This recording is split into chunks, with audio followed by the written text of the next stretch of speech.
Halo Sobat Samakanang, gimana kabarnya? Semoga kalian baik-baik saja ya. Seperti biasa, pada video kali ini kita akan membahas preview cerita Donghua BTTH episode ke-195, yang dimana pada episode sebelumnya, Zian mencoba menyerang kepala balai jiwa. Namun kepala balai jiwa menghancurkan naga emasnya hanya dengan satu jari. Gunanhai tahu mereka tak mungkin menang melawan Dousheng bintang 5. Kepala balai jiwa menuntut Xiaoyan menyerahkan esensi api iblis, tetapi saat ia hendak membunuh Xiaoyan, sebuah tangan kurus muncul, leluhur Xiaochen datang dan menepisnya. Aura Xiaochen melonjak menjadi Dousheng bintang 5 menengah, membuat kepala balai jiwa panik. Dengan kapak darah raksasa, Xiaochen menghantamnya hingga terluka parah. Saat kepala balai jiwa memanggil bantuan, sosok tua lain muncul, Hunmo, ahli klan Hun yang berbahaya. Namun ruang bergetar dan seorang pemuda penggembala sapi turun dari langit, leluhur Menara Pil, seorang Dousheng bintang 6. Ia memaksa api lotus pemurnian iblis keluar dari segel, memicu pertarungan raksasa. Api lotus berubah menjadi patung setinggi 100.000 kaki, mengaktifkan formasi kuno langit dan bumi. Semua ahli mundur dengan ngeri. Sementara Xiaoyan merasakan sesuatu yang misterius bangkit di dalam kepalanya. Dan itu merupakan inti cerita pada cerita sebelumnya. Kalau begitu, sekarang langsung saja kita masuk ke babak cerita terbaru. Cerita ini berlanjut dengan diperlihatkan dua susunan api nampak seperti plat api raksasa menutupi seluruh alam. Pak Tua Hunmo, kepala balai jiwa, dan para ahli lainnya menyadari betapa menakutkannya formasi yang diciptakan oleh Purifying Demonic Lotus Sign. Lantas, Pak Tua Hunmo berteriak agar kelompoknya segera melarikan diri menuju terowongan spasial. Keputusan Pak Tua Hunmo untuk melarikan diri tidak diragukan lagi, menyebabkan banyak orang panik. Namun, saat Xiaoyan dan yang lain juga memutuskan untuk pergi, api teratai setan pemurnian tertawa liar. Ia menekan jarinya dan pilar magma putih krem menghantam terowongan spasial, menghancurkannya berkeping-keping, membuat semua orang terjebak. Dalam kepanikan, Pak Tua Hunmo segera mengusulkan untuk bekerja sama dengan leluhur Menara Pil. Formasi kuno langit pemurnian dibagi menjadi langit dan bumi. Leluhur Menara Pil setuju, lantas ia menugaskan Pak Tua Hunmo untuk berurusan dengan area bumi. Sementara ia sendiri akan menangani area langit. Sedangkan Xiaochen, Zian, dan Gunanhai akan bergabung dengan leluhur Menara Pil. Melihat hal itu, api teratai setan pemurnian mencibir, mengklaim bahwa formasi Shen tidak dapat dihancurkan oleh mereka yang lemah. Lantas, ia menekan tangannya, dan kedua formasi besar itu berputar. Energi alam menjadi liar, menyebabkan beberapa ahli Bansheng memuntahkan darah. Memurnikan formasi kuno langit, menyempurnakan langit menjadi budak. Dua pilar cahaya putih krem setinggi 1.000 kaki melesat keluar dari formasi. Satu menuju leluhur Menara Pil dan yang lainnya menuju Pak Tua Hunmo. Leluhur Menara Pil melepaskan setetes darah setengah hijau dan setengah emas yang tumbuh menjadi gugus cahaya darah besar. Xiaochen dan yang lainnya di samping juga melepaskan douqi mereka yang kuat. Douqi mereka mengikuti di belakang klaster cahaya darah itu, lantas menyerang pilar cahaya itu. Pak Tua Hunmo dan kelompoknya juga menyerang pilar cahaya yang menghadap ke atas. Saat itu terjadi ledakan yang mengguncang bumi. Gugus cahaya darah dan serangan Pak Tua Hunmo hancur total. Setelah penghancuran penghalang, kedua pilar cahaya itu kembali melesat. Satu mengejar leluhur Menara Pil, dan yang lainnya mengejar Pak Tua Hunmo sebelum mereka tiba-tiba bertabrakan di langit. Api teratai setan pemurnian tertawa liar, yakin tidak akan ada yang bisa menghentikannya melarikan diri. Namun, tawa liar itu terhenti. Api teratai setan pemurnian terkejut melihat titik tabrakan, lantas berkata, "Masih hidup, Samakanang." Tak lama, api putih krem itu memudar, memperlihatkan lingkaran cahaya samar. Leluhur Menara Pil, Pak Tua Hunmo, dan semua orang selamat tanpa cedera serius. Semua orang terkejut melihat lingkaran cahaya lemah ini mampu memblokir serangan yang bisa menghancurkan Dousheng bintang 6. Semua mata tertuju pada Xiaoyan yang pingsan. Tubuhnya memancarkan cahaya samar yang berkumpul menjadi sosok manusia ilusi. Tidak, itu bukan api lotus pemurnian iblis. Itu adalah Purifying Lotus Demon Saint. Leluhur Menara Pil berteriak kaget menyadari siapa sosok itu. Semua orang terkejut. Mengapa ahli ulung yang dikabarkan meninggal ribuan tahun lalu tiba-tiba muncul di Xiaoyan? mata Xiaoyan yang tertutup rapat tiba-tiba terbuka. Matanya yang hitam pekat kini berubah menjadi putih krem. Ia perlahan menyapu pandangan ke semua orang. Mereka yang ditatap merasakan keinginan tak sadar untuk menyembahnya, bahkan Pak Tua Hun Mo pun tak terkecuali. Purifying Demonic Lotus Sign, ahli yang paling dekat dengan kelas Dodi, telah muncul kembali. Kelompok Shun Er tercengang melihat sosok ilusi Purifying Demonic Lotus Sign di tubuh Xiaoyan. Yao Lao menduga ini terkait dengan peta kuno yang disatukan Xiaoyan kala itu. Shun Er cemas sehingga leluhur Menara Pil bergegas menenangkannya, berkata bahwa Sign itu tidak berniat buruk karena ia telah menyelamatkan mereka. Sedangkan Hun Mo dan yang lain mengamati, mereka heran betapa kuatnya jejak sisa Sign ini. Di sisi lain, Xiaoyan yang dirasuki Sen perlahan mengangkat kepala. Ia melambaikan tangan, menghilangkan penghalang. Lantas matanya yang putih menatap api lotus pemurnian iblis di langit. Bersamaan dengan ini, api iblis terkejut melihat sosok itu dan berteriak tidak percaya. Ia berkata bahwa Sen tidak tahu berterima kasih karena menyegelnya setelah ia banyak membantu, sehingga ia pantas dibunuh oleh serangan balasan. Mendengar hal itu, Xiaoyan hanya menggeleng. Ia menjelaskan bahwa api iblis terlalu brutal dan kekuatan destruktifnya akan membawa bencana ke dunia. Api iblis yang penuh kebencian mengutuk itu. Tak lama setelah itu, segel tangannya berubah dan dua formasi api itu berputar. Lantas ia berkata bahwa Sen akan merasakan kekuatan formasi kuno langit pemurnian yang ia ciptakan sendiri. Tak lama setelah itu, dua pilar cahaya penghancur, satu tembakan dari formasi langit dan satu lagi dari formasi bumi, sontak melesat ke arah Xiaoyan dengan kecepatan kilat, membuat ekspresi semua orang berubah takut. Namun pilar cahaya itu tiba-tiba terhenti sekitar 50 kaki di atas dan di bawah mereka. Kekuatan destruktifnya membuat kulit mereka mati rasa.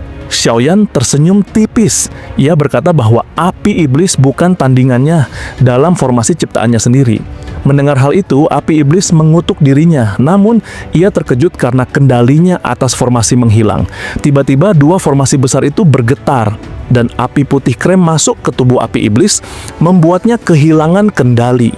Mata api iblis memerah, lantas ia berteriak akan melawan. Tubuhnya membengkak memancarkan ledakan, sontak berubah menjadi api mengerikan yang menyebar, menguapkan energi di ruang sekitarnya, membuat seorang Banseng menjerit. Douqi di tubuhnya terbakar dan tubuhnya meledak menjadi abu. Semua orang kedinginan. Jika api iblis meletus, mereka hanya akan dibakar sampai mati.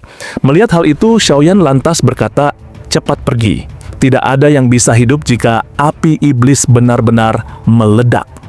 Mendengar hal itu, semua orang bersukacita dan bergegas menuju terowongan spasial. Sedangkan Gu Nanhai mendesak Shun Er agar ikut bersamanya, namun Shun Er enggan. Di sisi lain, Yao Lao merenung lalu mengatupkan gigi. Ia berujar bahwa Sen pasti tidak akan menyakiti Xiaoyan dan mereka harus pergi. Shun Er menggigit bibirnya, matanya menunjukkan keraguan. Api putih krem di langit melebar, warna merah muda muncul dan berkumpul menjadi teratai api iblis merah muda cerah yang berputar. Aura teratai ini membuat Douqi, Gu Nanhai dan yang lain terasa mendidih. Tak lama setelah itu, Gu Nanhai meraih tangan Shun Er bergegas menuju terowongan spasial. Namun Shun Er tiba-tiba melepaskan diri. Telapak tangannya menekan punggung Gu Nanhai, mengirimnya ke terowongan spasial, membuat Gu Nanhai menghilang. Perubahan tak terduga jelas melebihi harapan Gu Nanhai. Yao Lao yang tertinggal hanya bisa tersenyum pahit. Ia menghela napas, meminta Shun Er menjaga Xiaoyan dan meyakinkannya mereka akan menunggu di luar. Tak lama tubuhnya bergerak dan ia pun memasuki terowongan spasial. Terowongan spasial menghilang, lantas Shun Er berbalik, matanya serius menatap sosok Xiaoyan. Api emas perlahan menyapu tubuhnya. Ia berkata, "Kak Xiaoyan, kali ini Shun Er akan menemanimu." Setiap bagian dari alam yang luas ini telah dipenuhi dengan api iblis berwarna putih krem. Suhu yang sangat tinggi memenuhi dunia magma ini. Bahkan seorang elit Dousheng yang telah mencapai bintang keempat atau bahkan bintang kelima tidak akan dapat bertahan lama karena suhu yang ada bahkan dapat membakar Douqi. Shun Er meskipun dilindungi oleh Kaisar Emas Incinerating Heavenly Flame, tetap merasakan panasnya. Namun Douki-nya tidak terbakar. Ia melihat teratai api dengan aura iblis berputar di kejauhan. Warnanya berkedip antara merah tua dan putih dengan urat merah kecil seperti pembuluh darah. Di sisi lain, sosok ilusi di luar Xiaoyan menghela napas lembut, berkata bahwa saat aku pertama kali bertemu denganmu saat itu, tubuhmu semurni bayi. Aku memberikanmu kecerdasan, memungkinkanmu memiliki pikiran manusia. Namun, jalan yang telah kau ambil berlawanan dari apa yang aku inginkan. Api lotus pemurnian iblis dalam bentuk teratai meraung marah menuduh Sain terlalu ikut campur. Xiaoyan berkata ia hanya ingin api iblis menghindari kehancuran diri, jadi ia akan mengakhirinya. Lantas segel tangannya berubah, dua formasi besar itu bergerak membentuk penjara persegi dari tirai api yang menyegel teratai iblis. Sain itu berkata ia akan menghilangkan kecerdasan dan ingatan yang ia berikan sehingga api iblis akan kembali murni seperti saat pertama ia menemukannya. Api iblis meraung marah mendengar perkataan itu. Ia menuduh Sain tak berperasaan.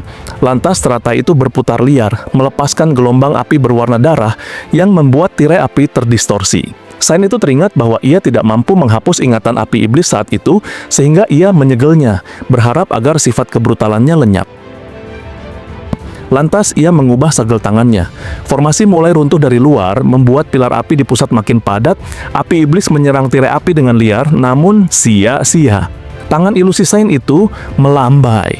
Tirai api menembakkan jaring api yang mencetak di teratai iblis. Jaring itu perlahan diangkat, mendorong gumpalan kabut berwarna darah keluar dari tubuh teratai iblis. Api iblis menjerit menyedihkan. Ia panik, merasa pikirannya kosong. Ia berteriak bahwa tanpa ingatan dan kecerdasan, ia sama saja dibunuh. Bahkan ia menuduh Sain itu munafik. Melihat hal itu, sosok ilusi Sain menggeleng. Ia berkata bahwa api iblis terlalu kejam dan telah mendapatkan warisannya, sehingga jika ia bebas, bencana besar akan terjadi. Ia pun menghentikan perdebatan, lantas mengubah segel tangannya, dan garis api mengelilingi teratai iblis. Gelombang demi gelombang kabut darah pekat melonjak keluar dari teratai iblis, membentuk sosok darah yang identik dengan api iblis sebelumnya. Sosok darah itu mencoba kembali ke teratai, namun Sain itu dengan cepat mengepalkan tangan, dan tirai api berubah menjadi penjara api setinggi 10 kaki. Api iblis berjuang dan memohon belas kasihan, menyebut Sain itu Tuan. Kekuatannya berkurang drastis setelah meninggalkan tubuhnya. Sosok ilusi Sain menghela napas, lantas ia meninggalkan tubuh Xiaoyan dan melayang masuk ke penjara tersebut.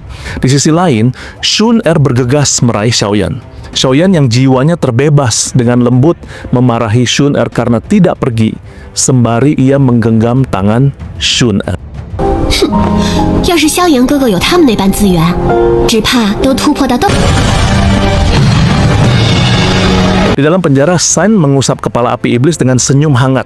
Ia berkata bahwa dirinya tidak pernah memiliki murid atau anak dalam hidup. Sejak awal, api iblis adalah orang yang paling dekat dengannya. Melihat hal itu, api iblis tiba-tiba mengangkat kepala, matanya merah darah dan berteriak, "Namun aku membencimu." Kabut berdarah meletus mengikis tubuh Sain. Xiaoyan dan Shun Er terkejut menyaksikan ini terjadi dari luar penjara.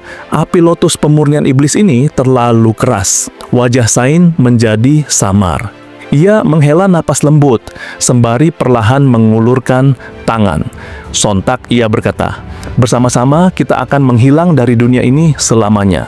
Lantas, dua formasi api besar itu runtuh dan berubah menjadi dua cahaya sangat terang yang menghantam tirai api. Xiaoyan meraih pinggang halus Shun Er dan mengulurkan sayapnya saat merasakan ledakan yang bisa menghancurkan dunia. Badai menyapu dunia. Retakan setinggi 100.000 kaki muncul di lautan magma. Langit benar-benar kosong. Hanya setelah badai energi liar dan ganas menghilang, Xiaoyan dan Shun Er kembali ke pusat ledakan. Mereka mencari, namun Sain dan api iblis telah menghilang seolah lenyap dalam tabrakan. Xiaoyan bergumam kecewa melihat hal itu, lantas ia bertanya-tanya, apakah api iblis itu hancur? Jika iya, semua usahanya sia-sia. Namun, saat ia mengutuk, Shun Er menunjuk ke laut magma di bawah dan berteriak gembira. Mata Xiaoyan tertuju ke arah yang ditunjuk, membuat jantungnya tercekat. Di sana, sebuah teratai putih dengan urat merah muda perlahan berenang di sekitar laut magma, menyerap energinya. Xiaoyan tahu kalau itu adalah esensi api iblis. Menyadari hal ini, tubuh Xiaoyan bergetar karena sukacita yang luar biasa.